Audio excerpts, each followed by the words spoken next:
Reaction है average rate of reaction और उसके न्यूमेरिकल से ग्राफ। और आज हम अपना प्रैक्टिस सिलेबस कंप्लीट करने वाले हैं। पिछली वीडियो में मैंने आपको एवरेज रेट ऑफ रिएक्शन का ग्राफ प्लॉट करवाना सिखाया था। आज हम इंस्टेंटेनियस रेट ऑफ रिएक्शन का न्यूमेरिकल बेस से कैसे ग्राफ को प्लॉट करके हम अपना आंसर निकालते हैं ये हम सीखेंगे। मतलब इंस्टेंटेनियस रेट ऑफ रिएक्शन कैसे निकाला जाता है और उसके अकॉर्डिंग न्यूमेरिकल कैसे इसका ग्राफ प्लॉटिंग करके उसका आंसर आता है ये हम देखेंगे, ठीक है। और उसके बाद हम अपना सिलेबस कंप्लीट करेंगे integrated rate of rate equation का सेकंड ऑर्डर काइनेटिक्स में when concentration A is greater than B। और उसको मैं आपको एक और लॉ का फॉर्मूला लगता है, इसमें मैं आपको डिफाइनेड वे ऑफ इंटीग्रेशन से फॉर्मूला डिराइव करना सिखाऊंगी, ठीक है। और हम लास्ट में ग्राफ प्लॉट करना सीखेंगे। जीरो ऑर्डर से स्टार्ट करेंगे, फर्स्ट ऑर्डर कंप्लीट करेंगे। देन हम पॉसिबल हुआ तो मैं आपको थर्ड ऑर्डर का भी सिखा दूँगी, सेकंड ऑर्डर का भी सिखा दूँगी। तो पहले आप इतना समझो, डाउट आया आप कमेंट करके पूछना। कमेंट में अगर आप कोई डाउट लिखोगे तो मैं ज़रूर क्लियर करूँगी, क्योंकि बहुत बार क्या होता है हम डाउट हम ऑनलाइन पढ़ने में डाउट तो आता है पर हम पूछ नहीं पाते डायरेक्टली। तो इसका एक ही मीडियम है कि आप डाउट पूछो कमेंट करके, जिससे मुझे पता चले कि आपको कहाँ डाउट आ रहा है। और उसके बाद मैं उसके अकॉर्डिंग वीडियो बनाऊँगी, उससे लाइव भी आ जाऊँगी और आपको क्लियर कर दूँगी, ठीक है। और अगर आपको वीडियो पसंद आ रहा हो तो आप प्लीज़ लाइक कीजिएगा। और अगर आपको कमेंट करना है, कुछ भी आपको इम्प्रूवमेंट चाहिए वीडियो में तो आप प्लीज़ कमेंट में बताइए। मैं कोशिश करूँगी कि कमेंट पढ़ के वैसे ही अपना वीडियो में फोकस करूँ और अपना इम्प्रूवमेंट लाऊँ।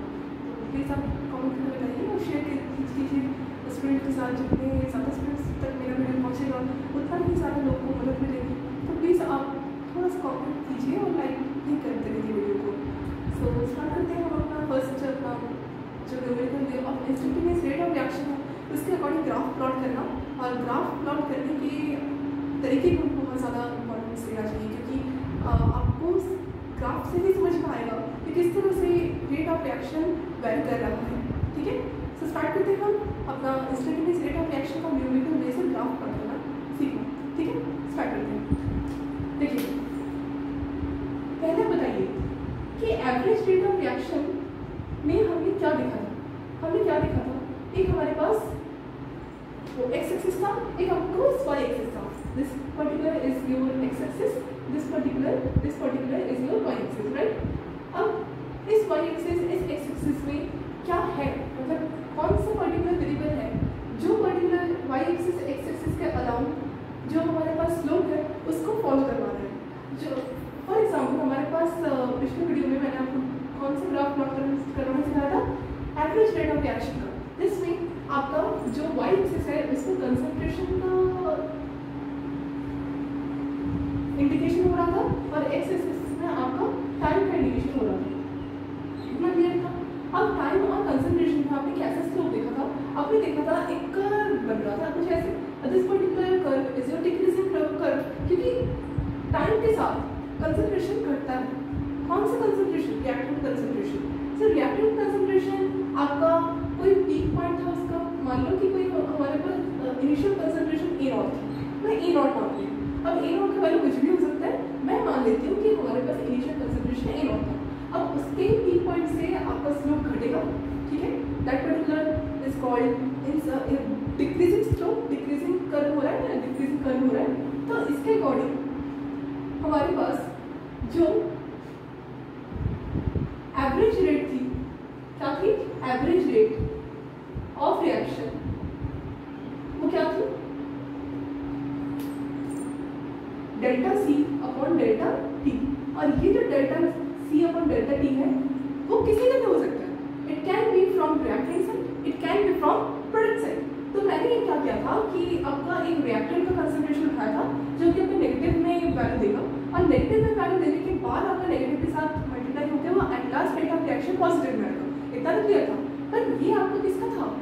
एवरेज का। एवरेज का क्यों? क्योंकि यहाँ पर एक डेल्टा जो साइन लग रहा है ना, ये इंडिकेट कर रहा है कि जो आपका इंटरवल है वो दो कंसंट्रेशन के बीच का टाइम इंटरवल बता रहा है, दो कंसंट्रेशन के बीच का टाइम इंटरवल बता रहा है। आप कोई बुक उठा के डेफिनेशन चेक करो, एवरेज रेट ऑफ रिएक्शन का एवरी टाइम एक ही डेफिनेशन आपको बताया जाएगा कि कोई भी between two concentration, okay, between two concentration rate of reaction is what, between two concentration rate of reaction is what. अगर दो कंसंट्रेशन भी आपका एवरेज रेट आ रहा है, इसका मतलब दो टाइमिंग भी नहीं करनी होगी। सो यही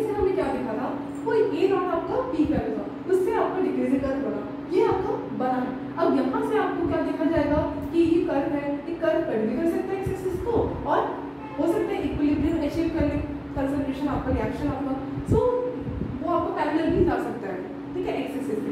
पर जहाँ तक तो जो होगा वो हमको एक्सपेरिमेंट करते करते पता चलेगा।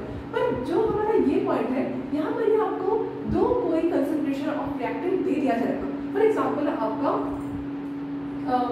आपका इनिशियल कंसंट्रेशन कोई पीक वैल्यू पे मान लो कि A1 थी, ठीक है। फॉर एग्जाम्पल कोई आपका फर्स्ट कंसंट्रेशन था जो आपका पीक वैल्यू में था और वो आपको कुछ इस टाइमिंग में आ रहा था। फॉर एग्जाम्पल 2 सेकेंड में कोई आपका टाइमिंग आ रहा था, ठीक है, 2 सेकेंड में आपका कोई टाइमिंग आ रहा था जिसकी कंसंट्रेशन इनिशियल कंसंट्रेशन कुछ ऐसी थी, A1।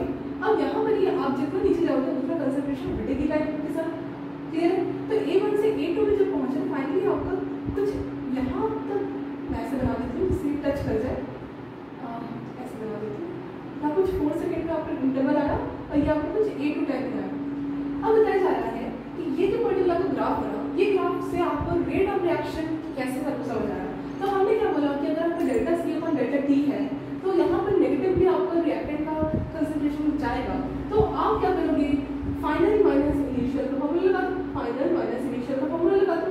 अगर फाइनल माइनस इनिशियल का फॉर्मूला ऐसे लग रहा है तो नीचे भी वैसे ही आएगा, है ना, फाइनल माइनस इनिशियल। क्योंकि फाइनल माइनस इनिशियल मतलब क्या होता है कि जो आपका कंसंट्रेशन में खत्म हुआ है, जिस टाइमिंग में कंसंट्रेशन खत्म हुआ है वही आपको क्या है, फाइनल है, ठीक है, फाइनल कंसंट्रेशन। और जिस कंसंट्रेशन में आपका रिएक्शन शुरू हुई थी वो आपका इनिशियल।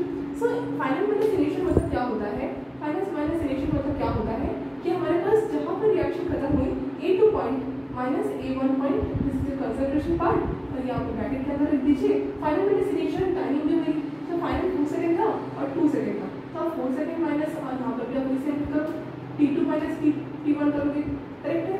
और जो भी आपको वैल्यू आएगा यहाँ पर आप देख सकते हो कि A2 आपको क्या है, A2 आपको क्या है, छोटा है, क्योंकि मान लो ये 1 मोलर है और ये 2 मोलर है, तो यहाँ पर A2 छोटा है तो 1 आप यहाँ लिखोगे, A1 बड़ा जब यहाँ बड़ा है ना तो यहाँ पर 2 लिखोगे, तो 1 minus 2 it should be equals to -1, तो -1 बाहर माइनस माइनस माइनस प्लस, और अंदर जो T2 माइनस T1 है ये आपको क्या आ जाएगा, एक कोई बड़ा वैल्यू आएगा और आपको नीचे कोई फॉर एग्जाम्पल 2 मिल सके, तो 1/2 आपको क्या मिल गया, रेट ऑफ रिएक्शन पॉजिटिव आया, मतलब हाफ रेट ऑफ रिएक्शन आएगा किसका, इस पर्टिकुलर स्लोप का। तो ये तो आपका एवरेज रेट ऑफ रिएक्शन था, किसका लिखा, एवरेज रेट ऑफ रिएक्शन है।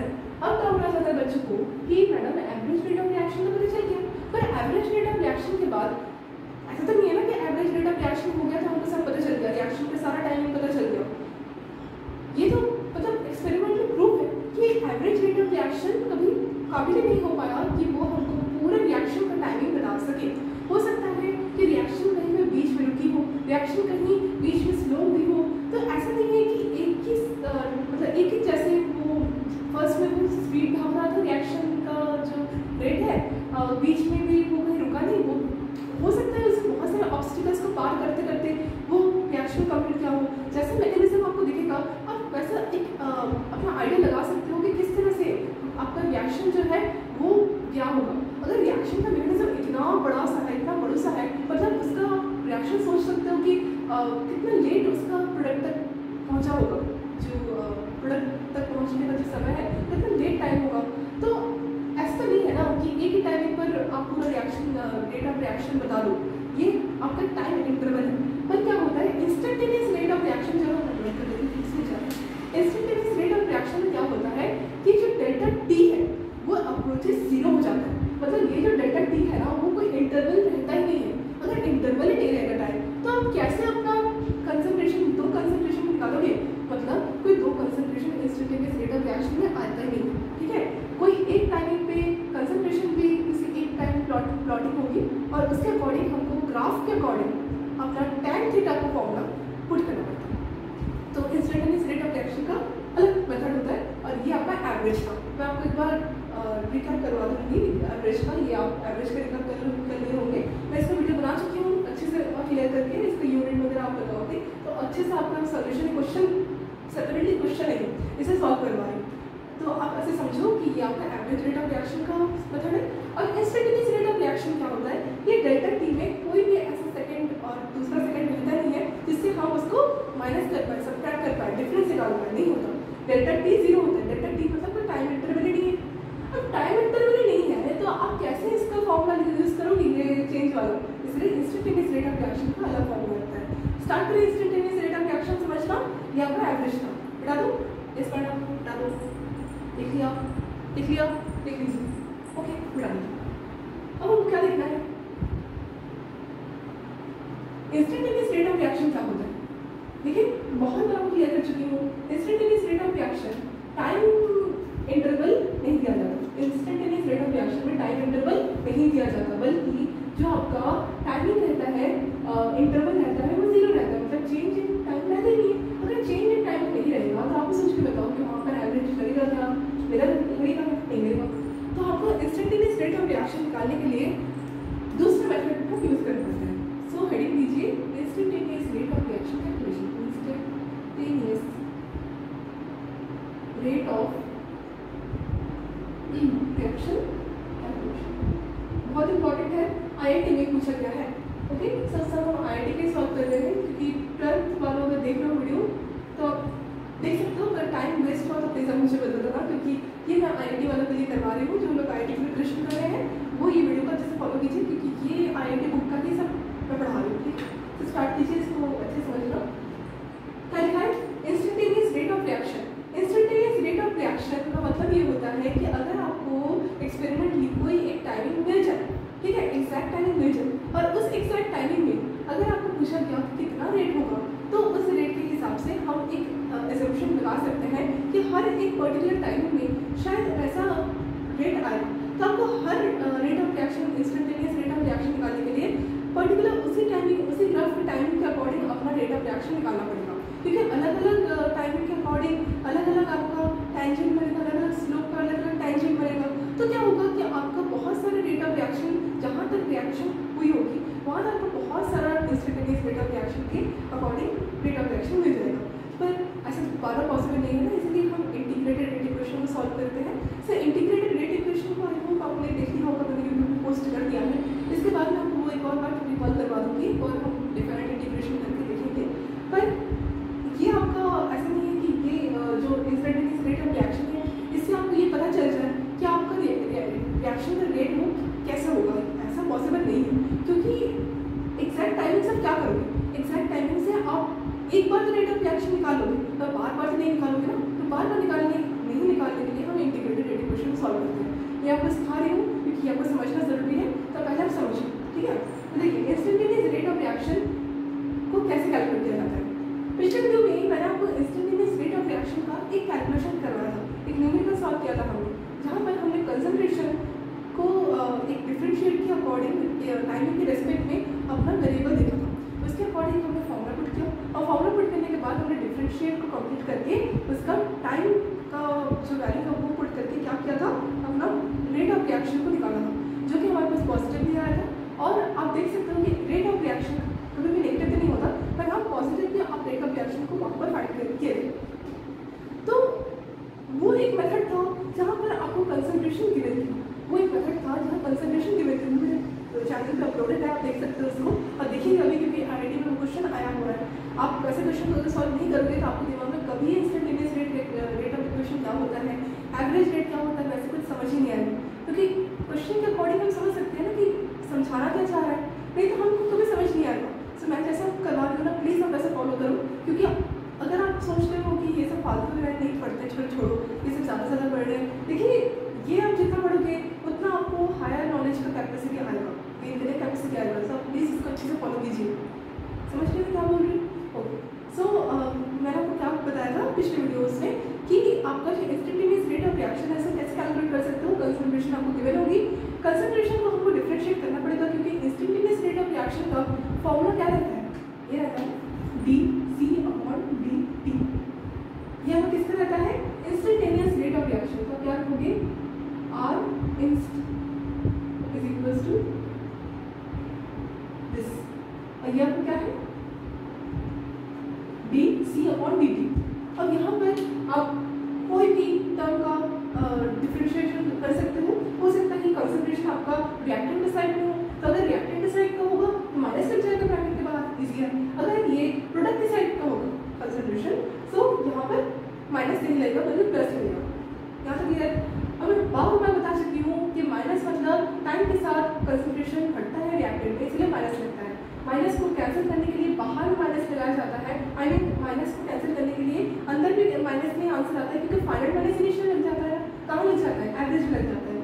BC में भी माइनस में आंसर आता है। वैसे आपको क्वेश्चन दे दिया जाएगा, इक्वेशन में आपको क्वेश्चन ही वैसे देगा कि आपको कंसंट्रेशन नेगेटिव में, कंसंट्रेशन नेगेटिव में अगर आया रिएक्टेंट का, तब आप बोल सकते हैं क्वेश्चन इज एब्सोल्युटली करेक्ट, ठीक है, क्योंकि बाहर माइनस करते हैं, minus minus plus then rate of reaction is equals to plus, क्योंकि रेट ऑफ रिएक्शन तो आगे जाती है ना, पीछे जाती है क्या?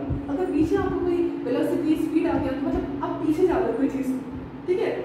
सो बहुत सारे मैंने से रील्स देखे हैं जहाँ पर मैथमेटिक्स में वेलोसिटी का माइनस का आंसर आ रहा है, किलोमीटर पर आवर आ रहा है, और वो दिखा रहे हैं कि कार प्लेन पीछे की तरफ जा रही है। ऐसे बहुत सारे जोक्स नेगेटिव में दिखा है, तो नेगेटिव में मतलब आप पीछे जा रहे हो, तो समय के साथ कभी भी रिएक्शन पीछे थोड़ी जाती है, पीछे थोड़ी जाती है। हाँ, forward backward reaction equilibrium state में हम इसलिए देखते हैं कि हमको केमिकल इक्विलिब्रियम में वो देखनी पड़ती है कि how much the reaction could go far, how much the reaction मतलब कितना दूर तक जा सकती है, और कितने टाइमिंग मतलब how much the reaction could take place, मतलब कितने टाइमिंग तक वो रिएक्शन लेगी, कितना समय लेगी कंज्यूम करने में। सो दो तरीके के रिएक्शन का वे रहता है रिएक्शन को समझने के लिए, पर रिएक्शन में पीछे नहीं जाती, ठीक है, रिएक्शन में पीछे नहीं जाती, ये आपको याद रखना पड़ेगा। तो रिएक्शन एवरेज पॉजिटिव में होता है, और रेट ऑफ रिएक्शन को पॉजिटिव में करने के लिए क्वेश्चन वैसे देते हैं जिससे आपका इंटरनल ब्रैकेट का अंदर नेगेटिव और बाहर आपका नेगेटिव पॉजिटिव होता है, ठीक है। तो स्टार्ट करते हैं इसको पढ़ना। इंस्टेंटेनियस रेट ऑफ रिएक्शन का फॉर्मूला ये होता है कि डी आपको पर्टिकुलर डिफरेंशिएट करने का टाइम होता है। अब हमने पिछले वीडियो में एक क्वेश्चन सॉल्व किया था जहाँ पर कंसंट्रेशन का इतना बड़ा सा एक इक्वेशन दिया था, और नीचे टाइम के रिस्पेक्ट में हमको ऊपर से वेरिएबल टाइम दिया गया था, टी आपको याद होगा, मैं आपको करवाया भी था, ठीक है। इसमें 23 सेकेंड और 3 सेकेंड का आंसर आया था, आपको याद हो तो। अगर आप इनिशियल रेट ऑफ रिएक्शन निकाल रहे हो तो 0 रख दो टाइम का वैल्यू, क्योंकि वहाँ पर रिएक्शन शुरू ही नहीं हुई थी, रिएक्शन शुरू होने वाली है। अगर आपको रिएक्शन का पर्टिकुलर टाइमिंग नहीं है चाहिए रेट ऑफ रिएक्शन, तो आप क्या करोगे, कोई पर्टिकुलर टाइमिंग रख दो, वो भी आपको क्वेश्चन दे दिया जाएगा, है ना, 2 सेकेंड 3 सेकेंड 2 सेकेंड, ठीक है। तो स्टार्ट करते हैं इसका हम ग्राफ के अकॉर्डिंग सॉल्व करना। ग्राफ कैसे लिखते हैं वो मैं आपको दिखा देती हूँ।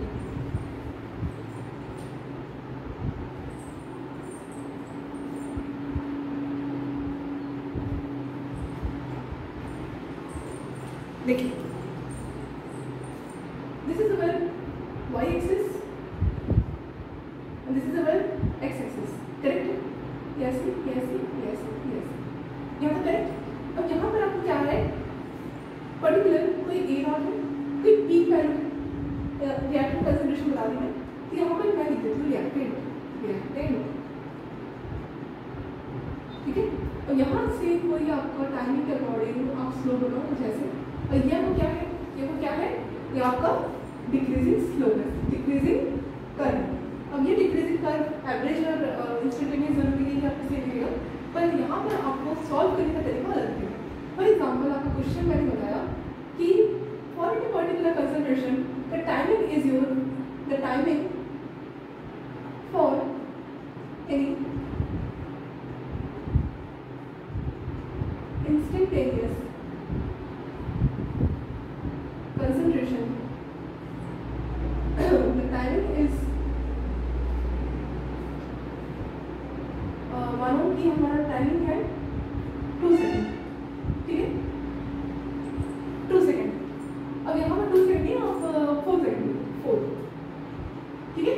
अब यहाँ पर आपको कोई पर्टिकुलर इंस्टेंट कंसंट्रेशन में टाइमिंग भी इंस्टेंट टाइमिंग गिवन है विच इज 4 सेकेंड। अब 4 सेकेंड को आपको क्या करना पड़ेगा, यहाँ पर आपको टाइम दिया है, इसी से मैंने समय के साथ बनाया है ना, तो यहाँ पर क्या है, कंसंट्रेशन, ठीक है। कंसंट्रेशन के अकॉर्डिंग टाइम के अकॉर्डिंग कंसंट्रेशन बढ़ता है, और ये रिएक्टर का पार्ट है। और यहाँ पर आपको 4 सेकेंड में मुझे क्या करना पड़ेगा, प्लॉट करना पड़ेगा। फॉर एग्जाम्पल यहाँ पर आप 1 सेकेंड कर लो, 2 सेकेंड कर लो, ये आपको सेकेंड का टाइम लाइन है, 3 सेकेंड कर लो, 4 सेकेंड कर लो, 5 सेकेंड कर लो, ठीक है। अब आप क्या करोगे, ये आपको पर्टिकुलर क्या है, टाइम लाइन सेकेंड में दिया। For any instantaneous concentration the timing is 4 second. Now find instantaneous rate of reaction.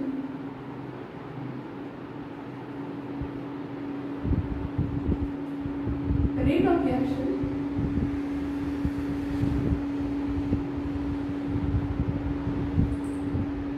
अब हमको इसे टाइमिंग अकॉर्डिंग अपने इंस्टेंटेनियस रेट ऑफ रिएक्शन को सॉल्व करना है।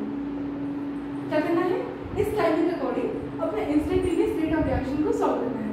तो यहाँ पर मेरे पास 1 सेकेंड है, 2 सेकेंड है, 3 सेकेंड है, 4 सेकेंड है। ग्राफ तो देखी होंगी। यहाँ पर टाइमिंग क्या रहेगा? अगर टाइमिंग यहाँ पर आपका एक्स एक्सिस में आ रहा है और आपका ये वाई एक्सिस है, यहाँ पर आपका कंसंट्रेशन का भी कुछ टर्म्स ये रहेंगे। यहाँ पर 1 molar, 2 molar, 3 molar, 4 molar, 5 molar, है ना, 6 molar and so on.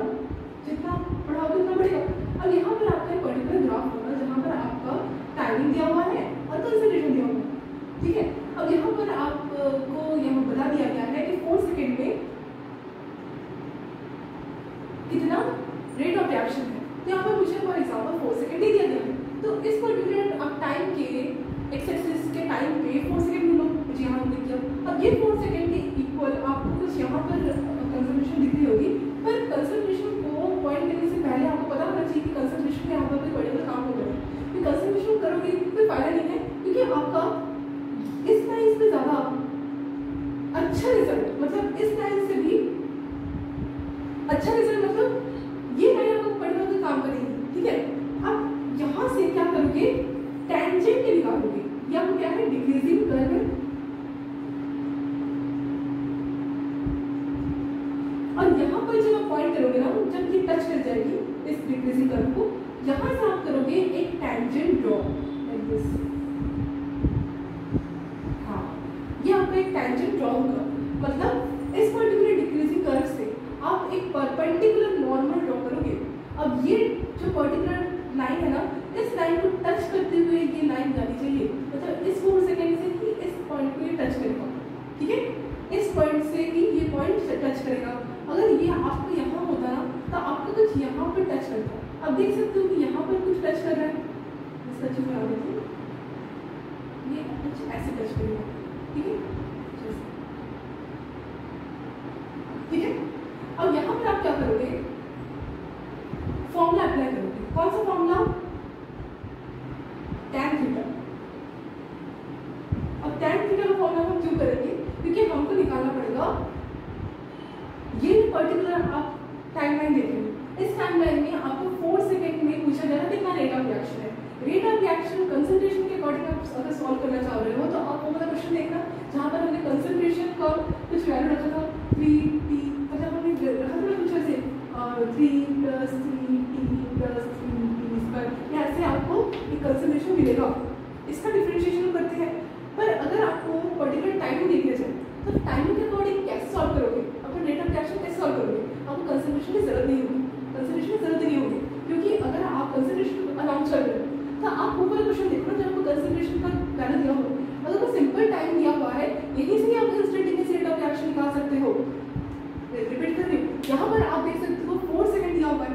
4 second instant exact timing दिया हुआ है, और एग्जैक्ट टाइमिंग में ही आप ग्राफ की मदद से क्या कर सकते हो? अपना रेट ऑफ रिएक्शन निकाल सकते हो। तो कंसंट्रेशन की जरूरत ही नहीं। कंसंट्रेशन नहीं होगा तो भी आप अपना 4 सेकेंड में, मतलब 4 सेकेंड क्वेश्चन के अकॉर्डिंग बोल रही हूँ मैं, आप अपना रेट ऑफ रिएक्शन निकाल सकते हो। पर एवरेज में ऐसा नहीं था। एवरेज में कंसंट्रेशन भी चाहिए था हमको, पर्टिकुलर फॉर्मूला, एग्जैक्ट फॉर्मूला चाहिए था, और उसका एग्जैक्ट वैल्यू भी चाहिए था। फाइनल पहले सिलेक्शन तो करना पड़ेगा ना, और टाइम भी चाहिए था इंटरवल। पर यहाँ पर आपका डेल्टा t = 0 है, इसीलिए आपका 4 सेकेंड इंस्टेंट टाइमिंग दिया हुआ है। 4 सेकेंड में यहाँ पर अगर आप प्लॉट कर दो ग्राफ को, यहाँ पर आप tan थीटा का फॉर्मूला यूज करके, टेंजेंट है ना ये, tan थीटा का फॉर्मूला यूज करने के बाद अपना रेट ऑफ रिएक्शन निकाल सकते हो। मतलब without concentration term you can easily find out the rate of reaction with the help of this type of questions, with the help of graph. Understand? यहाँ पर tan थीटा का formula लगाओ, this perpendicular upon base, perpendicular upon base. समझ आ रहा है? अब perpendicular क्या है यहाँ पर? समझ लो कि यहाँ पर मैंने ओरिजिन को O माना, यहाँ पर मैंने O, ये आपका A है, ये आपका O, ये B है। सो OA OB, आप समझो, ये आप समझो ना, एक राइट एंगल ट्रायंगल। तो यहाँ पर आप क्या करोगे, परपेंडिकुलर क्या है, या तो पर्टिकुलर परपेंडिकुलर या तो बेस है, करेक्ट है। अब ये परपेंडिकुलर ये बेस है हाइपोटेनस से, यहाँ पर परपेंडिकुलर का वैल्यू मुझे दिख रहा है ओ ए अपॉन ओ बी, करेक्ट। अब यहाँ पर ओ ए का क्या लिखोगे, वैल्यू लिखोगे। ओ ए का वैल्यू कितना है, जहाँ पर आपका कट किया था, मतलब ये आपको एक्स वाई एक्सिस को कट कर रहा था, यहाँ पर आप एक्स एक्सिस को कट करोगे, मतलब कट होगा। या ऐसा नहीं है ना कि इतने से ग्राफ होता है, इतना तो मैं आपको पोर्शन दिखा रही हूँ, ग्राफ एक्चुअल में ऐसा होता है, ठीक है। ये आपका first quadrant, second quadrant, third quadrant, fourth quadrant, मतलब अगर ये आपका वाई एक्सिस पॉजिटिव है, नीचे वाला y axis negative, this particular axis is positive, this axis is negative, तो ये आपका ग्राफ होता है। अगर आप सोचते हो कि इतने से पोर्शन में जो हो रहा है कट हो रहा है, अरे कट तो तभी होगा, यहाँ से आता होगा, यहाँ से जाएगा, तो ये पर्टिकुलर इतना बड़ा सा माउंट होता है, तभी आपका जो है पर्टिकुलर कटिंग पॉइंट दिखता है। दैट कटिंग पॉइंट ऑरिजिन से cutting point of the particular axis y axis is known as intercept. तो मैं आपको डिटेल बता दूँगी, आप टेंशन मत। अब यहाँ तक आपको क्लियर किया है क्या। अब देखिए यहाँ पर आप ओ ए को अगर आप मेजर करो तो यहाँ पर आपको ये लाइन कट कर रहा है, वो 6 तक है, तो 6 मोलर तक है। यहाँ पर आप ओ ए का फॉर्मूला लगा दो, फॉर्मूला मतलब ओ ए का वैल्यू रख दो 6, क्या रखोगे 6,